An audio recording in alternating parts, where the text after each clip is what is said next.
Hi, I'm Mark. Welcome to Berwick Mitsubishi. I'm going to take you for a walk around one of our fine examples of a 2013 Holden Commodore Sv6 sedan this afternoon. Going to commence at the front of the car and show you a number of things, not only the quality of the Juco and tyres and wheels, but a number of other features that this car has. Obviously this car's only about 8 months old, so it is the current model motor car. As we start at the front of the car, you notice nice marble black finish running through the bottom of the front bar there. Also, you do notice that it does have the front sensors, which do formulate a part of a lot that we'll talk about later on. Finished in the popular Karma colour, the Holden also has nice chrome vents running down the side of the front guards where the indicators are built into. Factory alloy wheels with near new tyres as well. This car's only travelled 23,000 kilometres, so obviously plenty of life in these tyres. Unmarked Juco running down the right hand side of the car, and even as we do come around towards the rear and the boot area as well, once again unmarked. If anything, you'd probably expect a few very minor little cosmetic scuffs on the top of the rear bumper there, but you know, I have to go very close to the car to notice them. Also, just touching, as with the front of the car, we do have reverse sensors as standard in the VF. Once again, we'll touch on that in a lot more detail a little bit later. It was important to notice when we were running down the right hand side of the car, the alloy wheels are actually unscuffed, and as we come down the front side or the left hand side of the car, a couple of minor cosmetic scuffs on the left hand alloys. Once again, minor. Tyres in the same sort of condition obviously as the right hand side, but overall the Juco presents consistently with the car. As I said, it's only about 8 months old and hardly travelled any mileage at all. Moving under the bonnet of the VF now, and a lot of features for us to discuss here. Just a simple flick of the little release arm just above the line, and pneumatic struts. Well, one pneumatic strut's enough because nice lightweight bonnet to move it out of our way. Powered by a 3.6 litre V6 motor, this car will deliver you stunning fuel economy. 9 litres per 100 k's, so based on 71 litre fuel tank, will get you 788.888 kilometres out of a tank of fuel. Also, you do have the power behind you if you need it, 210 kilowatts, 350 newton metres of torque. So not only do you have the power for a nice good sized family car, you've got really good economy. Just moving back around to the rear of the car now, and inside the boot of the VF's a lot of room. We can release the boot lid by the remote. You'll notice, in addition to the gas struts that they usually have in the earlier model, they've also added a little spring section here. That allows it to open automatically and bring it completely out of your way. So flick of one button and it's completely open. Very easy, very large storage space. You will notice we do have the little drop-down tray down in the middle there as well. It just, in the event you need to put some longer items in the car, you can certainly be able to utilise that extra space. The good thing about the Holden, plenty of room and Macca's wrappers in the boot, and obviously that tyre's never been on the car. The detailers are sacked. So as you can see, plenty of room.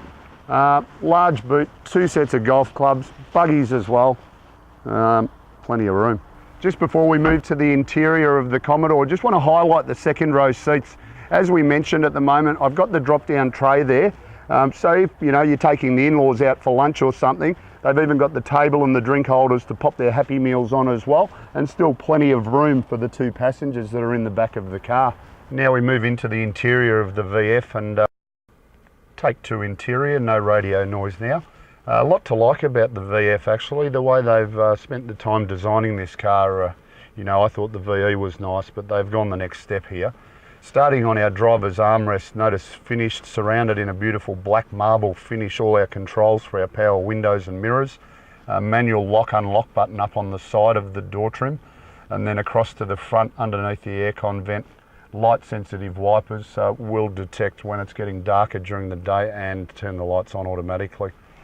Move into our steering wheel and our dashboard section. Tilt and reach steering, obviously in the unlocked position at the moment, so set it up where I'm comfortable. Just a matter of pulling the lever up into position, we're locked away.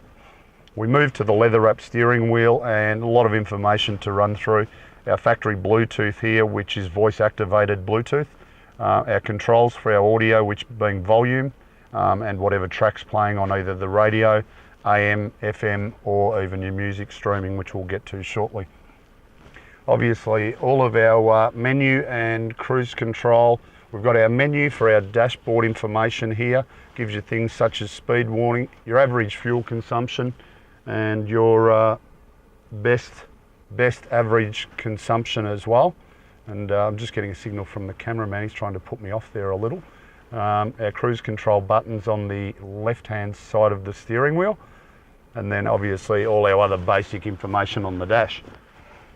Moving to the center section now of the stereo system, all the same controls that we can control off the steering wheel are also here as well.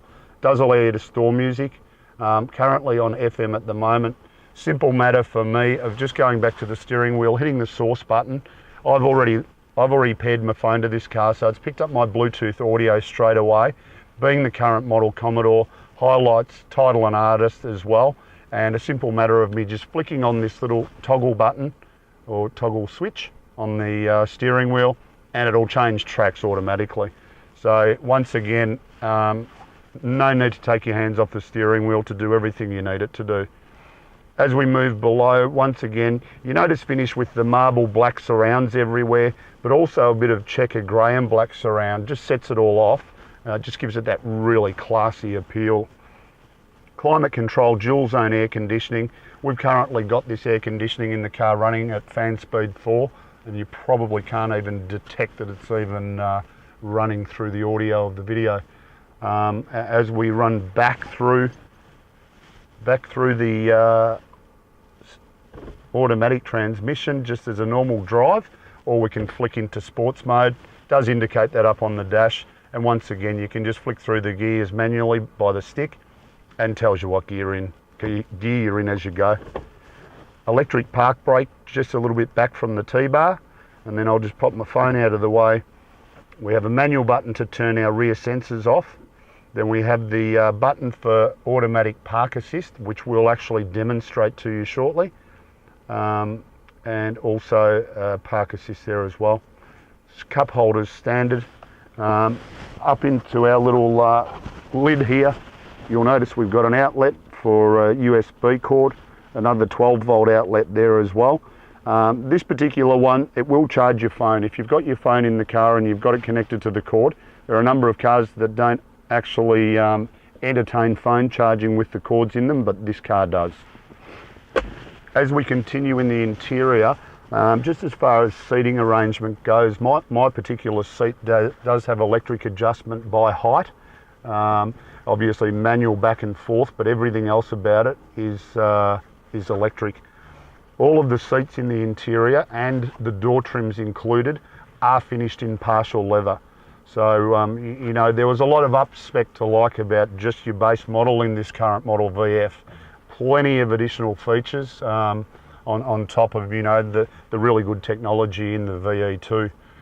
Other important thing to touch on in this car is the airbag safety. Can't be discounted. We've got front, side and curtain airbags. It does help this car achieve a 5-star ANCAP safety rating. So you're not going to find yourself a safer motor car. The vehicle's only travelled 23,000 kilometres, as I touched on earlier. It has had its 2 current services so far, but of course, with the way we prepare our cars, we do take that extra step, and we've done a current intermediate service on the vehicle as well. And just while we're touching on the servicing and the age and the low mileage of the car, just while I reach into the glove box, it's a really important thing to factor into your decision when you're looking at possibly purchasing this car. You're looking at a vehicle that is under new car warranty until the 8th of July 2016, and you're actually buying this car at a massively discounted price as opposed to when they were new 8 months ago. So a lot of important information and peace of mind motoring to factor into your decision. So we're currently on active park assist now, so we're looking for a car park, or the car's actually looking for the car park for us.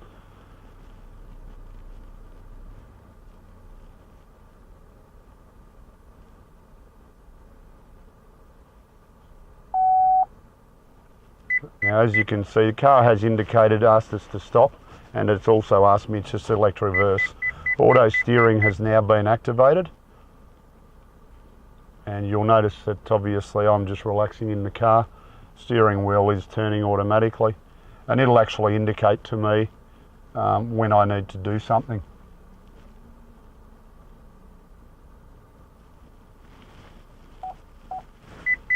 Notice the sensors are controlling everything that we're doing here, and it will indicate to me exactly when I need to stop. It's asked me now to select drive, and once again it's engaging the automatic park assist. Steering wheel's doing exactly what it needs to get me parked automatically. It's asked me to select reverse again, just to finalise the parking procedure. Now what we'll do, we'll actually step outside the car now. I'll just select park. So I'm actually parked in my car park position now. You've seen the car do everything for us, okay? All we're doing is controlling the brake and the accelerator based on the information the car's actually feeding us from the actual dashboard display. Now it is stunning technology, and that's why I really wanted to spend the time showing you, but I want to step outside the car just to show you how much space we had between the two cars and how accurately the Holdens picked our parking spot and got us into position to park. So as I mentioned, we've just demonstrated active park assist in the car. You can see exactly the two cars that were parked stationary. This vehicle has actually done it all for us. As I mentioned, all it did was indicate to me when to use the brake, when to use the accelerator. In this instance, no need to. You can see the distance between the two cars. It's all controlled by the car. Okay, it's a really good safety feature to have. And I will just finish off in summarising a number of things about this car. 5-star ANCAP safety rating, your park assist as you saw, 210 kilowatts of power, 350 newton metres of torque, has all the airbags, and a combined economy of 9 litres per 100 k's. I can't emphasise, like I did earlier again, 788 litres of kilometres, I should say, of mileage to a tank of fuel. So stunning fuel economy. Hope it's given you a really good idea of the quality of our VF Commodore, and if you've got any further questions, feel free to give us a call on 9907 0555. Stack of motor car right there.